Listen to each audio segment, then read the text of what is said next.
So hi wheelers எல்லாரும் எப்படி இருக்கீங்க? ரொம்பவே சூப்பராக ஹாப்பியாக இருப்பீங்க அப்படின்னு நம்புகிறேன். அனதர் ஒன் ஆட்டோ டாக்ஸ் எபிசோடுக்கு உங்களை அன்புடன் வரவேற்கிறேன். ஸோ இன்னைக்கு நம்ம பேசக்கூடிய டாபிக் என்ன அப்படின்னு கேட்டிங்கன்னா, சிஎன்ஜி கார்ஸ் பற்றி தான். ஏன்னா சிஎன்ஜி கார்ஸ் அப்படிங்கிறது இப்போ நிறைய பேர் அதிகமாக எடுத்துக்கிட்டே இருக்காங்க. ஸோ அது வாங்கலாமா வேணாமாங்கிற குழப்பமே நிறைய பேருக்கு இப்போ இந்தியன் மார்க்கெட்டில் இருந்துட்டு இருக்கு. நிறைய பதட்டமும் பயமும் இந்த செக்மெண்ட்டில் வந்து இருக்குது அப்படின்னு சொல்லலாம். ஸோ அதை பற்றி தான் இன்றைக்கி வந்து டீட்டெயிலாக வந்து நம்ம டிஸ்கஸ் பண்ண போகிறோம். ஸோ நம்ம சேனலுக்கு இன்னைக்கு வருகை தந்திருக்கக்கூடிய கௌரி சங்கர் ப்ரோவுக்கு வணக்கம், வருக வருக.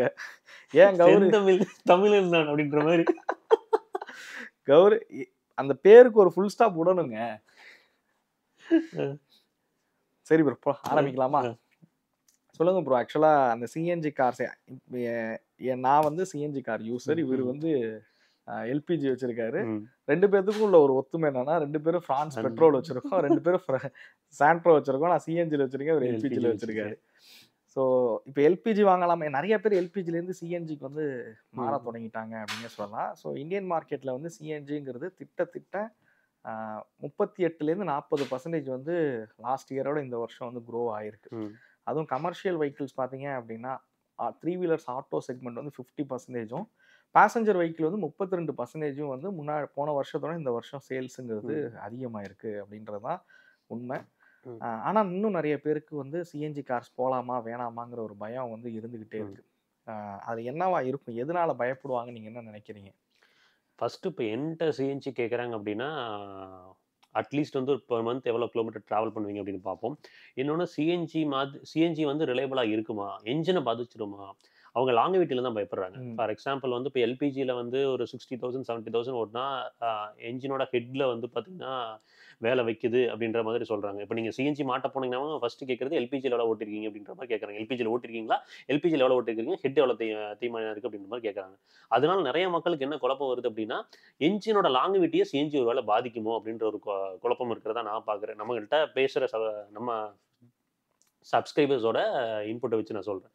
இன்னொன்று, சிஎன்ஜியோட காஸ்ட் அப்படின்னு பார்த்தீங்கன்னா, சிஎன்ஜி லான்ச் ஆன டைமில் இருந்த காஸ்ட்டுக்கும் இன்னைக்கு இருக்கிற காஸ்ட்டுக்கும் டிராஸ்டிக்கான ஒரு தள்ளுதல் வந்துருக்கு.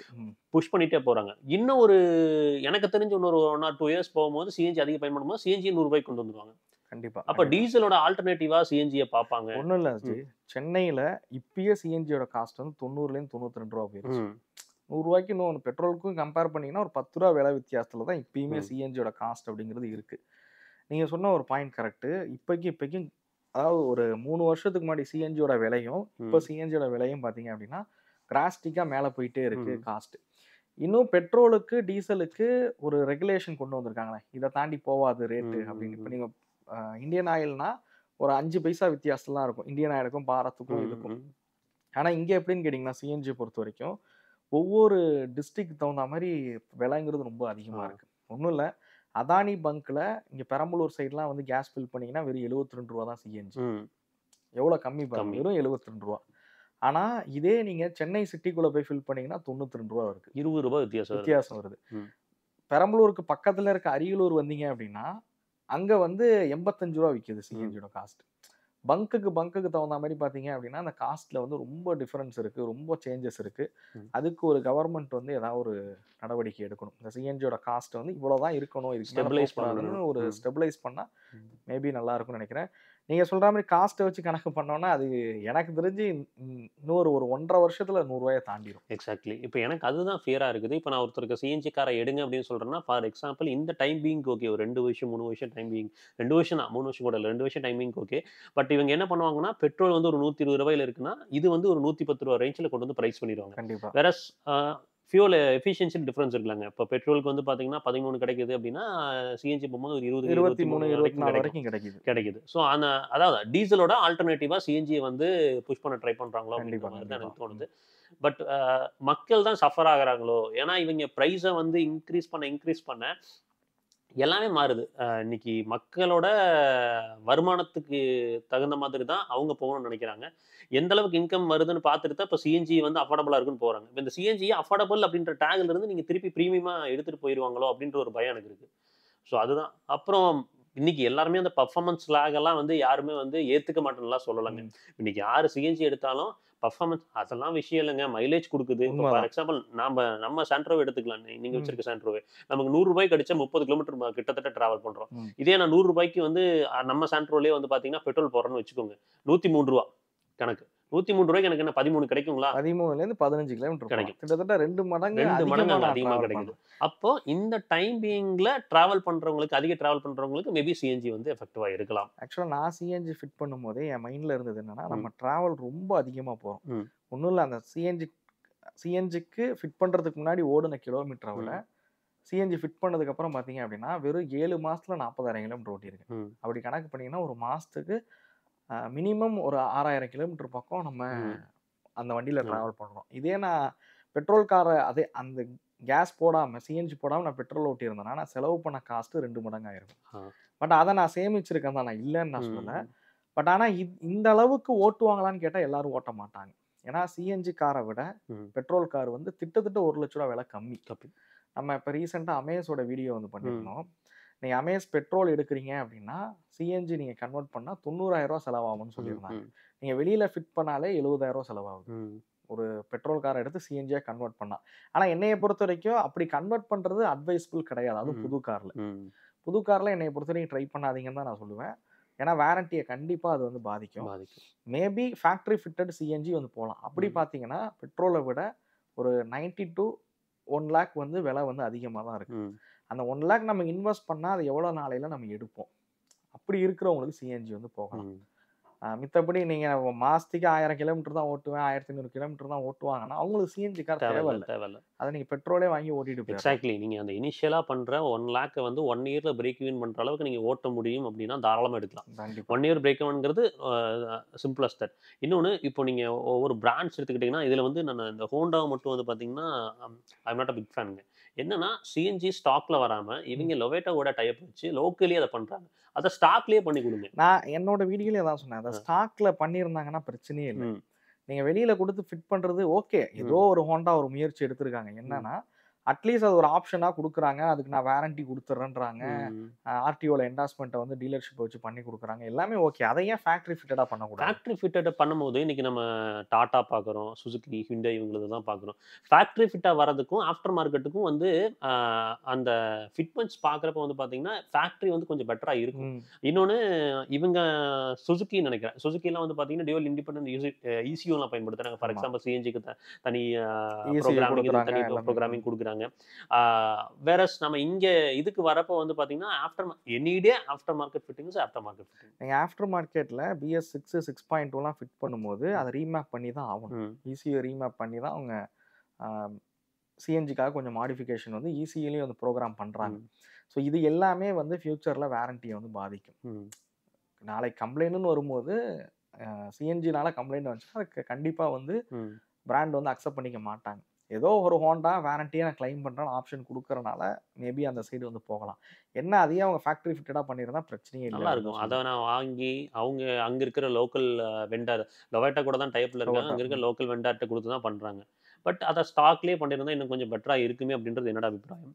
அப்புறம் சிஎன்ஜியோட அவைலபிலிட்டிங்க, இன்னைக்கு நம்ம வரும்போது பேசிகிட்டு இருந்தோம்.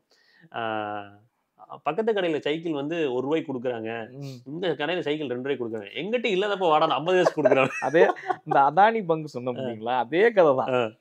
இருக்கிறதுலே அதானில வந்து விலை கம்மி, ஆனா எப்ப போனாலும் கேஸ் இருக்காது. இந்த வடி கவுண்டர் மணிக்கு நீங்க சொன்னாங்க அப்படி வரும், என்கிட்ட இல்லாதப்போ நான் 50 காசு தர மாதிரி சிஎன்ஜி இல்லாதவன்ட்ட விலை கம்மியா இருந்து என்னையா போகணும் அப்படிங்கிற மாதிரி இருக்கு. அவைலபிலிட்டி ஐயோ பயங்கர பிரச்சனையா இருக்குங்க. அதுவும் சென்னை சிட்டிக்குள்ளெல்லாம் போயிட்டீங்கன்னு வச்சுங்களேன், ஒரு 10ல ஒரு 4 பங்க்ல தான் சிஎன்ஜி இருக்கு. ஆனா இந்த 10 பங்கையும் அலைஞ்சு திரிஞ்சு ஒவ்வொருத்தன்ட்ட போய் இல்லைன்னு கேட்டுக்கிட்டு ஒரு 4வது பங்கு போனா அங்க ஒரு 40 கார் நிக்குது. அதை ஃபில் பண்ணிட்டு வரதுக்குள்ள போதும். எனக்கு அது கூட நீங்க சொல்றது இது கூட புது ஸ்டேஜுங்க. இப்பதான் வந்து உள்ள பூத்துக்கிட்டு இருக்காங்க. எப்பவுமே ஒரு புது விஷயம் வரப்போ இட் டேக்ஸ் டைம்ஸுங்க. ஆனா அந்த அட்லீஸ்ட் இருக்கிற பங்க்ஸ்லயாவது இந்த சிஎன்ஜி வந்து அவைலபிலிட்டி வந்து ப்ராப்பரா வச்சிருந்தாங்கன்னா பெட்டரா இருந்திருக்கும். ஒண்ணு இல்ல, இந்த 10 பங்க்ல சிஎன்ஜி அவைலபிளா இருந்தாலே இவ்வளவு டிராபிக் இருக்க வராது போறது இல்ல வராது. இந்த பங்க்ஸ்ல 10 பங்க்ல 2 பங்க்ல 3 பங்க்ல இருக்கிறப்ப தான் இருக்கிறனால இவ்ளோ தான் வருது. டிராபிக் வருது. ஒண்ணும் இல்ல, நான் சென்னையில இருந்து நான் அத சொன்ன நேத்து கூட சொன்னேன். அத ஒரு விளாகா போட்டிருந்தாலே சிஎன்ஜி ஆ. பரிதாபங்கள்னு போட்டிருக்கலாம். நான் சென்னை சோழிங்கநல்லூர்ல கேஸ ஃபில் பண்ணிட்டு பெரம்பலூர் வரதுக்குள்ள ஒரு 5, 6 பங்க் 6, 7 பங்க் கடந்து வந்துட்டேன். ம். ஆனா பெரம்பலூர் வரைக்கும் எந்த பங்க்லயும் சிஎன்ஜி இல்ல. இல்ல. ஆ, மேல்மருவத்தூர்ல யூசுவலா பிடிப்பேன். ம். அங்கேயுமே சிஎன்ஜி இல்ல. பெரம்பலூருக்கு முன்னாடி ஒரு 2 பங்க் இருக்கு. அதுலயும் இல்ல. மேல்மருவத்தூருக்கு அந்த சைடும் பார்த்தீங்கன்னா ஒரு 2, 3 பங்க் ம். இருக்கு. எதுலயுமே சிஎன்ஜி இல்ல. நான் பெரம்பலூர் வந்தா சிஎன்ஜி சரி. பிடிக்கிறேன். ஏதோ நான் சோழிங்கநல்லூர்ல புடிச்சா எனக்கு பெரம்பலூர் வரைக்கும் வந்துருச்சு. ம். ஆல்மோஸ்ட் ஆ, ஒரு 220 கிலோமீட்டர்ஸ் இருக்கும். வரும். பட் வந்தனால பிரச்சனை இல்ல. இதே ம். வரலன்னு வச்சுங்க. நான் சோழிங்கநல்லூர்ல புடிக்கல. ம். அடுத்த பங்க்ல பார்த்துக்கலான்னு வந்தேன்னா, நான் பெட்ரோல் போட்டு தான் அந்த கார ஓட்டிட்டு வரணும். ம். நம்ம பெட்ரோல்ல செலவ குறைக்கிறதுக்கு தான் சிஎன்ஜி கார்ஸ் ஆ. வந்து போறோம். பட் அவைலபிலிட்டி இல்லாததே இங்க ஒரு பெரிய இதா இருக்கு. பிரச்சனையா இருக்கு. அப்புறம் இன்னொரு விஷயம் நெறைய பேர் மக்கள் கேட்கறது டீசல் காருக்கு போட முடியுமா? டர்போ பெட்ரோல் கார்ஸ்க்கு போட முடியுமா? அப்படின்னு கேட்கறீங்க. As of now turbo petrol கார்ஸ்க்கு வந்து இப்ப பண்ண ஆரம்பிச்சுட்டாங்க. ம். கிட்ஸோட பிரைஸ் அப்படின்னு பார்க்கும்போது 48,000 கிட்டத்தட்ட 1,10,000 10,000 வரைக்கும் வரைக்கும் போகுது. போகுது. இந்த டர்போ பெட்ரோல்ஸ்லாம் போறப்ப வந்து பார்த்தீங்கன்னா, அந்த என்ஜின் எவ்வளோ ரன் ஆயிருக்குன்னு பார்க்குறாங்க. அந்த என்ஜினோட கேப்பபிலிட்டிய பொறுத்து ஆ 2 ஃபியூல்லயும் ஒர்க் ஆகுற மாரி. ஃபார் எக்ஸாம்பிள் வந்து கேசோலின்லயும் பெட்ரோல்லயும் ஒர்க் ஆகுற மாரி, கூட வந்து பார்த்தீங்கன்னா சிஎன்ஜில ஒர்க் சிஎன்ஜி ஆகுற மாரி மிக்ஸ் மிக்ஸ் ஆகி பண்ணி ஒர்க் ஒர்க் ஆகுற ஆகுற மாரி மாரி பண்ணியிருக்காங்க. பண்ணியிருக்காங்க. ஸோ டர்போ பெட்ரோல்ஸ்லயும் பண்ண முடியும். ஸோ அதுல அதாவது பட் ஆனா டைரக்ட் அது இன்ஜெக்ஷன்லயும் பண்ண முடியும். காம்ப்ளிகேட்டட். அத போய் காம்ப்ளிகேட்டட் தான். வெளியில குடுத்து பண்ணாதீங்க. ஃபேக்டரி ஃபிட்டடா எனக்கு தெரிஞ்சு நெக்ஸான் டர்போ பெட்ரோல்ல வருது. வரப்போகுது.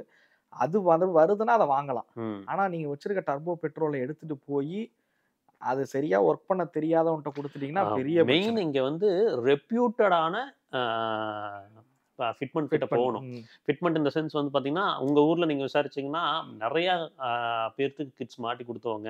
இன்னொன்னு நல்ல ஒரு யூசர் ஃபீட்பேக் இருக்கவங்கள்ட்ட போய் மாட்டுங்க. ஒரு சில பேர் வந்து 90,000 உள்ள கிட்ட வந்து 60,000க்கு பண்றாங்கன்னு, அந்த காஸ்ட்ட குறைக்கிறதுக்காக அஃபோர்டபுளா போகணும் அப்படின்றதுக்காக வந்து போறப்போ, அவைங்க வந்து கிட்ல காம்ப்ரமைஸ் ஆகுறாங்க.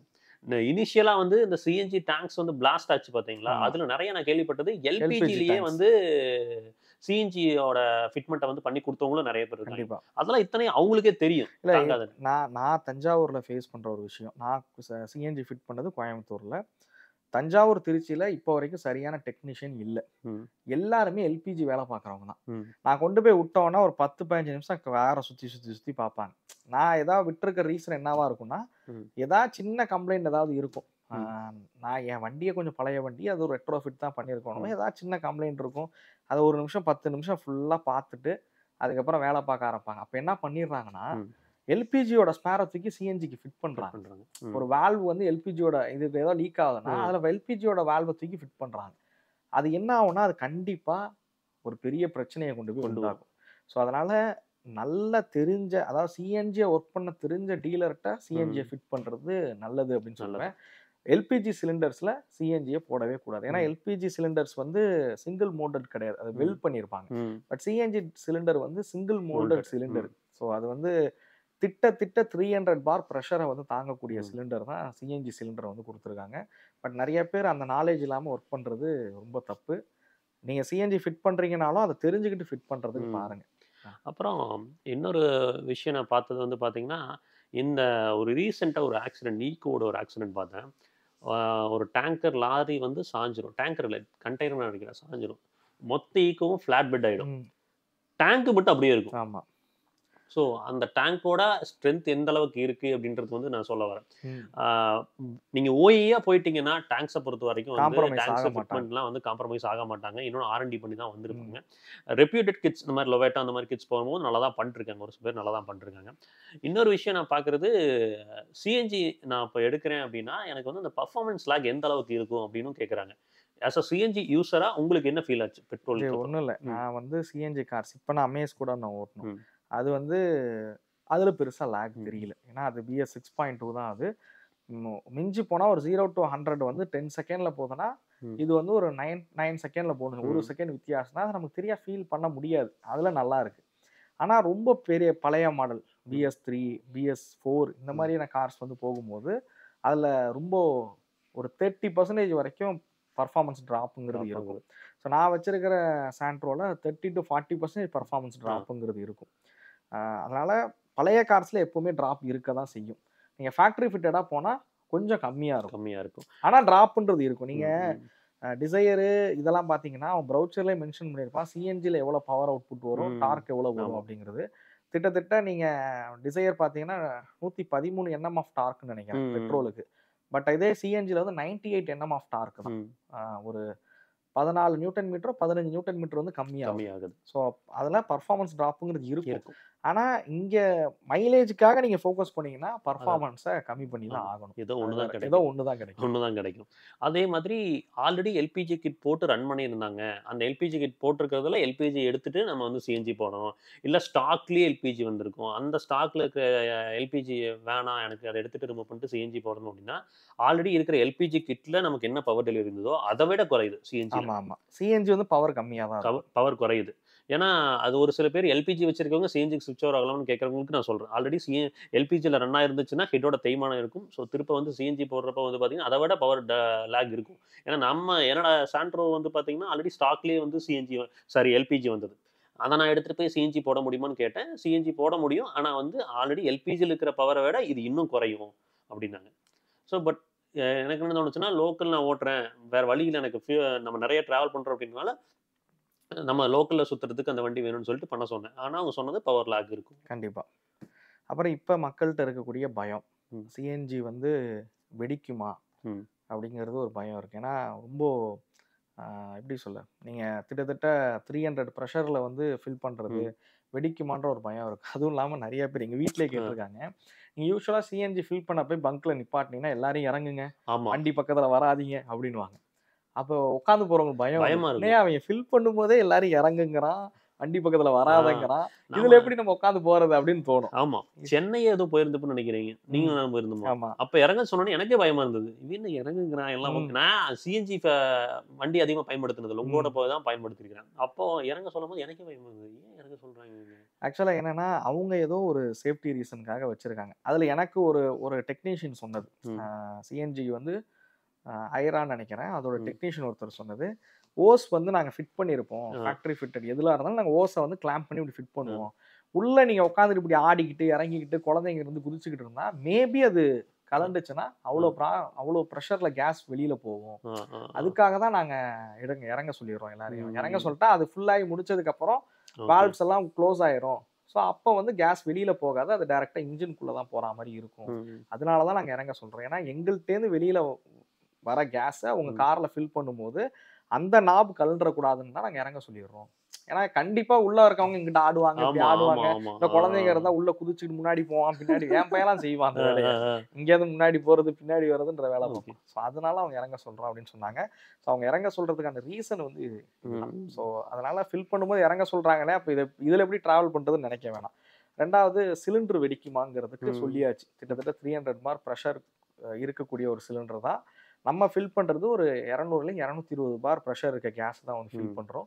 அதனால சிலிண்டர் வெடிக்கிறதுக்கான வாய்ப்பு கிடையாது. நீங்கள் சொன்ன ஈக்கோவே ஒரு எக்ஸாம்பிள் தான்.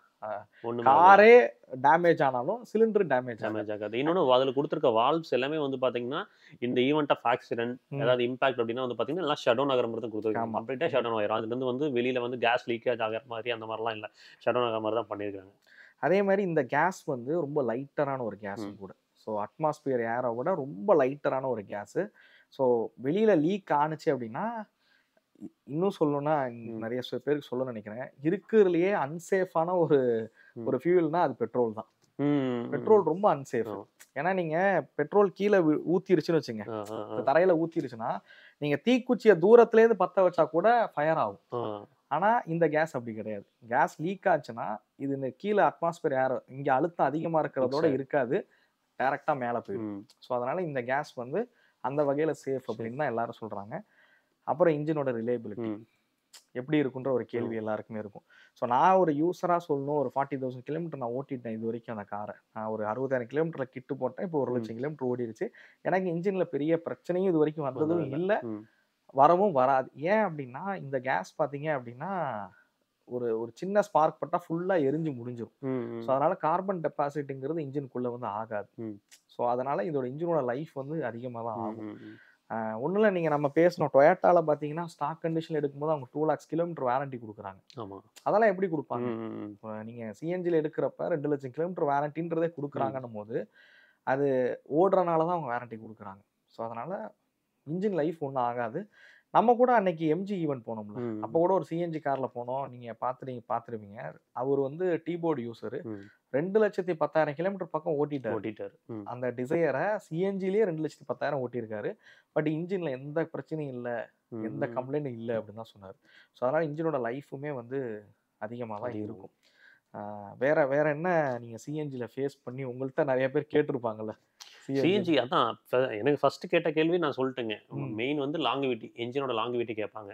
அடுத்து சிஎன்ஜிக்கு மாற்றா வேற ஏதாவது வந்துருமா? நாம வந்து சிஎன்ஜிக்கு உள்ள போறோம். நீங்க 2 வருஷம் சொல்றது 3 வருஷம் கரெக்ட். வந்துருமா? அவ்வளவுதான் பிரதானமா ஏன்னா இப்ப மக்கள் எல்என்ஜி கேக்குறது. நம்ம பார்க்க ஆரம்பிச்சிட்டோம். ஆமா. பட் சிஎன்ஜி இன்னும் எல்லா ஊர்களுக்கும் போய் சேரல.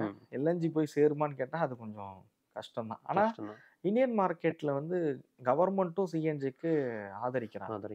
ஏன்னா கவர்மெண்ட்டும் சிஎன்ஜிக்கு ரொம்ப இம்பார்ட்டன்ஸ் கொடுக்குறாங்க. ஆனா இது நிரந்தர சொல்யூஷன் இல்ல. நீங்க என்ன சொல்றீங்க? எனக்கு அப்படிதான் தோணுது. ஏன்னா இது ஜஸ்ட் நான் சொல்றேன், ஜஸ்ட் டைம் பீயிங்க்கு தான் சிஎன்ஜி இன்னொரு அடாப்ஷனுக்கு போக போறாங்க. அந்த அடாப்ஷனுக்கு இடையில அஃபோர்டபுளா ஃபியூவலை கொடுக்கணும் அப்படின்றதுனால அந்த சிஎன்ஜி இருக்கிற மாதிரி தோணுது. நம்ம பேசும்போது ஹைபிரிட்ஸும் இதே வச்சு பேசிட்டு இருந்தோம். இன்னைக்கு டொயோட்டா ஹை ரைடரோட எஸ் ஹைபிரிட் மாடல் வந்து பேஸ் ஹைபிரிட் மாடல், அது வந்து 20.5 lakhs வருது. வேற இதுவே வந்து சிஎன்ஜியில் நான் போறேன்னா அரௌண்ட் 17 lakhsல வந்து எனக்கு கிடைக்குது. 18, 19, 20, 20.5 கிட்டத்தட்ட 3.5 lakhs ரஃப்லி சொல்றேன். ரஃப்லி உங்களுக்கு வித்தியாசம். அப்போ பெர்ஃபார்மன்ஸ்ல மட்டும் நீங்க கொஞ்சம் காம்ப்ரமைஸ் ஆகிட்டீங்க அப்படின்னா 3.5 லட்சம் ரூபாய்க்கு நீங்க சிஎன்ஜி எவ்வளவு டிராவல் பண்ண முடியும்? கண்டிப்பா. அதுதான். ஆனா இதே சிஎன்ஜி பிரைஸ் அதிகமாயிருச்சுன்னா கஷ்டம். அதுதான் நான் பாக்குறேன். அதாவது இன்னைய தேதிக்கு பிரைஸ் கம்மியா இருக்கனால சிஎன்ஜி கார்ஸ் வாங்கி ஓட்டலாம். பட் நாள் ஆக ஆக எப்படின்னு தெரியல. தெரியல. ஆனா டெஃபினட்டா பிரைஸ் அதிகமாகும் அப்படின்றது என்னோட. பட் ஆனா பெட்ரோல் காருக்கும் டீசல் காருக்கும், பெட்ரோலுக்கும் சிஎன்ஜி கார்ஸுக்கும் ஒரு 10 கிலோமீட்டர் வித்தியாசம் இருக்கு. மேபி அதுக்காக போறவங்க போலாம். என்னைய பொறுத்தவரை அதிகம் ஓட்டுவீங்கன்னா போங்க, கம்மியா ஓட்டுவீங்கன்னா போகாதீங்க. அதுதான் மெயின் இது. அதே மாதிரி மேபி ஹைபிரிட் கார்ஸோட காஸ்ட் எல்லாம் குறைஞ்சிச்சு அப்படின்னா அடுத்து ஒரு 5-6 வருஷத்துக்கு ஹைபிரிட் கார்ஸ் வந்து வாங்கலாம். பட் என்னன்னா ரொம்ப காஸ்ட்லியா தான் இருக்கு. இன்னைக்கு இது பிரச்சனை. நம்ம இன்னொரு பாட்காஸ்டோட பேசுவோம். அவங்க வந்து இந்த டாக்ஸேஷனை வந்து ஈவிக்கு குறைச்ச மாதிரி இந்த ஈவென்ட் நடந்திருக்கிறத சொல்றேன். ஹைபிரிட்ஸ்க்கு வந்து உத்தரப்பிரதேசில் வந்து இதை குறைச்சதுக்கு டாடா அண்ட் மஹிந்திரா அதை அப்போஸ் பண்ணி போய் பேசியிருக்காங்க. ஈவிஸ் வந்து போயிட்டு இருக்கிறப்போ ஹைபிரிட்ஸ்க்கு இதை கொடுத்தோம்னா ஈவிஸோட அடாப்ஷன் வந்து குறையும் அப்படின்னு சொல்லி பேசியிருக்காங்க. வேற மாருதி வந்து அதை வந்து அப்ரிஷியேட் பண்ணி பேசியிருக்காங்க. ஏன்னா இங்க நடக்கிற கார்பரேட் கேம்பிள்ல வந்து பாத்தீங்கன்னா எண்ட் ஆஃப் தி டே வந்து மக்கள் பாதிக்கப்படுறாங்க. கண்டிப்பா எனக்கு தோணுது. ஈவி எடுக்கிறவங்க எல்லாருக்கும் நான் வந்து இந்த நாட்டுக்கு இந்த உலகத்துக்கு வந்து ஒரு நன்மை பயக்கிறதா நினைச்சுக்கிட்டு ஈவி கார்ஸ் வந்து வாங்குறாங்க. அதோட மேனுஃபேக்சரிங்லேயே அவ்வளோ பிரச்சனைகள் இருக்கு ஈவியில். நம்ம ஈவி காரை உருவாக்க நம்ம ஏதோ ஒரு வழிகளில் வந்து நம்ம எப்படி சொல்ல காட்டையோ எதையோ அழிச்சு தான் நம்ம வந்து உருவாக்கி. அதாவது as per டொயோட்டா ரூல் படி நீங்க வந்து ஒரு ஈவி கார் தயாரிக்க தேவைப்படுற ரா மெட்டீரியல்ஸை பயன்படுத்தி 6 பிளக்இன் ஹைபிரிட் 90 ஸ்ட்ராங் ஹைபிரிட் பயன்பட முடியும். நினைக்கிறேன்னா 90 ஸ்ட்ராங் ஹைபிரிட்ன்றது 90 வீட்டுக்கு அது போகுது. ஆமா, கண்டிப்பா. ஒரே ஒரு காரோட டிராவல் காட்டிலும் இங்க 90 கார் வந்து தயாரிக்க முடியுது. எமிஷனும் இந்த சென்ஸ் வந்து பாத்தீங்கன்னா ரீசெண்டா வர ஆர்டிகல்ஸ்லாம் நம்ம பாக்குறப்போ ஓவரால் எமிஷன் சொல்றேன், மேனுஃபேக்சரிங் எல்லாத்தையும் சேர்த்து சொல்றேன். அது வந்து பெட்ரோல் இன்டர்னல் கம்பஷன் என்ஜின்ஸை காட்டிலும் வந்து ஈவிஸ் வந்து பிரம்மாண்டமான சேவெல்லாம் கொடுக்கல அப்படின்ற மாதிரி தான் இருக்கு. நிறைய ஈவி வாங்குற யூசர்ஸும் வந்து பாத்தீங்கன்னா 50% கிட்டத்தட்ட வந்து திருப்பி பெட்ரோல் ஸ்விட்ச் ஓவர் ஆகணும் அப்படின்னு தான் விரும்புறாங்க. பட் ஈவிஸ் மட்டுமே சொல்யூஷன் கிடையாது. ஈவிஸ் இஸ் அ சாய்ஸ். ஈவிங்கிறது ஒரு சாய்ஸ். நீங்க ஹைபிரிட்ஸ் கொடுங்க, பிளக்இன் ஹைபிரிட்ஸ் கொடுங்க, இந்த மாதிரி வந்து மக்களுக்கு வைட் வெரைட்டி ஆஃப் சாய்ஸை கொடுங்க. அந்த சிஎன்ஜியுமே என்ன கேட்குறேன்னா சாய்ஸா கொடுங்க. ஃபார் எக்ஸாம்பிள் பெட்ரோல் இருக்கு, சிஎன்ஜி ஒரு சாய்ஸ், ஹைபிரிட் ஒரு சாய்ஸ், பிளக்இன் ஹைபிரிட் ஒரு சாய்ஸ், ஈவி ஒரு சாய்ஸா தான் இருக்கணும். பட் ஈவி தான் ஃபியூச்சர்ன்ற அளவுக்கு அதுதான் ஏத்துக்க முடியல. ஓகே, இன்னொரு பாட்காஸ்ட்ல அதை பத்தி இன்னும் தெளிவாக அதை கண்டிப்பா ஒரு பாட்காஸ்ட்ல கொண்டு வரும். ஏன்னா இப்போ நம்ம சிஎன்ஜிக்காக பேச ஆரம்பிச்சோம். ஓகே, ஃபைனலா சொல்லணும் அப்படின்னா சிஎன்ஜி வாங்குறதுனால பயப்படணுன்ற அவசியம் கிடையாது. பட் சிஎன்ஜியில் இருக்க பிரச்சனை என்னன்னு கேட்டிங்கன்னா அவைலபிலிட்டி ரொம்ப கம்மியாக இருக்கு. இன்னைக்கு விலை கம்மியாக இருக்கு. பட் இன்னும் ஒரு வருஷமோ 1.5 வருஷத்துல 100 ரூபாய்க்கு மேலே சிஎன்ஜியோட காஸ்ட்டுங்கிறது தாண்டிடும். புதுசாக கார் வாங்குறீங்கன்னா உங்களோட நீங்கள் எவ்வளோ மாதத்துக்கு ரன் பண்ணுவீங்கன்றதை வந்து பாருங்கள். நீங்கள் வந்து ஒரு 1000-2000 கிலோமீட்டர் தான் ஓட்டுவீங்கன்னா உங்களுக்கு சிஎன்ஜி கார் தேவையில்லை. ஏன்னா புது கார் பெட்ரோலை விட சிஎன்ஜி கார் வந்து திட்ட 90,000 to 1 லட்ச ரூபா விலை அதிகமாக இருக்குது. மேபி ஒரு சில டீலர்ஸ் வந்து சிஎன்ஜி கார்ஸுக்கு ஆஃபர்ஸும் கொடுக்குறாங்க. ஆனால் சில டீலர்ஸில் பெட்ரோல் காருக்கு ஆஃபர் இருக்குது, சிஎன்ஜி கார்ஸுக்கு ஆஃபர் கிடையாது. அப்படி பார்க்கும்போது அதிகமாக யூசேஜ் இருந்தால் சிஎன்ஜி கார்ஸ் போங்க, இல்லை யூசேஜ் கம்மியாக இருந்தால் பெட்ரோல் காரை எடுத்துருங்க அப்படிங்கிறது தான் எங்களோட ஒப்பீனியன். மேபி இதுக்கு மேலே ஏதாவது குழப்பங்கள் இருந்தால் மறக்காம கமெண்ட் சொல்லுங்க. பண்ணுங்க. இன்னொரு விஷயம் மட்டும் சொல்லணுங்க, இந்த டியூவல் சிலிண்டர் டெக் வந்து சுசுக்கிலையும் வருதான்னு நிறைய பேர் கேட்குறாங்க. ஏன்னா வந்து ஹிண்டை வந்து இப்போ கொண்டு வந்துட்டாங்க. அடுத்து வந்து சுசுக்கிலையும் வருமானு கேட்குறாங்க. பட் இப்போ வரைக்கும் ஒரு ஐடியாவே இல்லை. ஏன்னா சிஎன்ஜியில் மெயின் காம்ப்ரமைஸே பூட் ஸ்பேஸ் தான். நாங்கள் இப்போ சொன்னல பெரம்பலூர் வரப்போகிறீங்க கேஸ், அன்னைக்கெல்லாம் 4 பேர் காரில் இருக்கும். ஆக்சுவலாக நான் தேவையில்லாமல் அன்னைக்கு அந்த சிஎன்ஜி காரை தூக்கிட்டு போயிட்டேன்னு சொல்லலாம். 4 பேர் காரில் இருக்கும். 4 பேருக்கான லக்கேஜ் இருக்கு. மடியில் வச்சுக்கிட்டு சென்னையிலேருந்து தஞ்சாவூர் வரைக்கும் வரும். மடியிலேயே வச்சுக்கிட்டு அதில் ஒரு ஃப்ரெண்டெல்லாம் அதிலே படுத்து அப்படியே தூங்குறான். தூங்கிக்கிட்டு அங்கேயிருந்து இங்கே வரைக்கும் வந்து சேர்ந்தோம். ஊருக்கு வந்ததுக்கப்புறம் முதுக வலிக்குது, கை காலை வலிக்குது, இந்த சைடு நடுவுலையும் லக்கேஜ் இருக்கு, அது ஒரு பிடி இடுப்புல குத்துதுன்னு வந்த சேரத்துக்குள்ள போதும் ஆகி போச்சு. ஸோ அதனால பூட் ஸ்பேஸுங்கிறது சிஎன்ஜியில் காம்ப்ரமைஸ் ஆகணும். பட் டாட்டா வர இப்போ ஹியூண்டாய் கார்ஸ்ல வந்து டூயல் சிலிண்டர் கொண்டு வந்தது ஒரு வரவேற்பத்தக்க விஷயம். அது மேபி மாருதி கொஞ்ச நாள்ல வருவாங்கன்னு நினைக்கிறேன். வந்தாங்கன்னா நல்லா இருக்கும். ஏன்னா சிஎன்ஜி வந்து அதிகம் ஃபோக்கஸ் பண்ணி ஓடுறவங்க அவங்க. பார்ப்போம். ஸோ எங்களால் முடிஞ்ச வரைக்கும் சிஎன்ஜியை பற்றின ஒரு புரிதல் உங்களுக்கு கொண்டு வந்திருக்கும் அப்படின்னு நினைக்கிறேன். ஆல்ரெடி நம்ம சிஎன்ஜி பற்றி வீடியோஸும் பண்ணியிருக்கோம் தான். ஸோ மேபி உங்களுக்கு இவி போகலாமா இல்லை சிஎன்ஜி போகலாமான்னு ஒரு குழப்பம் இருந்தால் அதை மறக்காமல் கமெண்ட் பண்ணுங்கள். நம்ம அடுத்த வீடியோவில் அதை தெளிவுபடுத்தும். இவி கார்ஸ் போகலாமா இல்லை சிஎன்ஜி, ஏன்னா சிஎன்ஜி கார்ஸோட இவி கார்ஸ் இன்னும் விலை அதிகமாக இருக்குது. ஸோ அதனால் அதை நம்ம அடுத்த வீடியோவில் வந்து தெளிவுபடுத்துகிறோம். கௌரி சங்கர் ப்ரோவுக்கு மிகப்பெரிய நன்றி இந்த வீடியோக்காக நமக்கு உதவுனதற்கு. ஸோ வீடியோ பார்க்குற உங்களுக்கும் ஏதாவது கருத்துக்கள் இருந்தால் மறக்காமல் கமெண்ட் பண்ணுங்கள். அடுத்த வீடியோவில் சந்திக்கும் வரை தமிழ் வீல்ஸ் மணிகண்டன். நன்றி, வணக்கம்.